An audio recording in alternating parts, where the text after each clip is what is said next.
What's up, my people? It's a new day, it's a new dawn. Hey, so today I did a wig from scratch and then colored it. As you can see, that's after I was done stitching.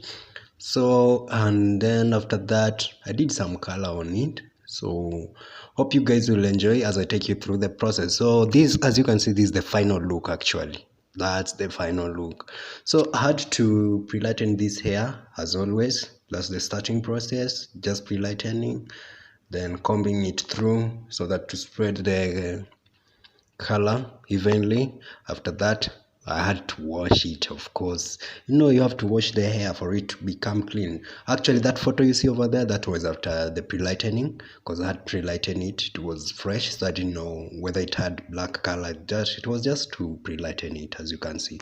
So after washing, I deposited my color, and that's the result, as you can see there.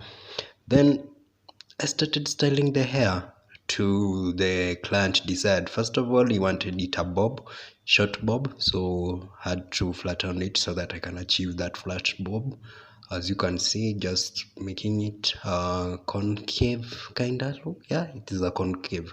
So as you can see, that's a concave, and just flattening it out and making sure taking strand, not that much, but little by little. And here it is. This is the final look. So what do you think about it? Hope you've liked this video, and please subscribe to my channel, TikTok, Kevinvoasuna, and don't forget to come and have a taste of what I do. Have a nice day and evening, wherever you are. Thank you so much. I love you all.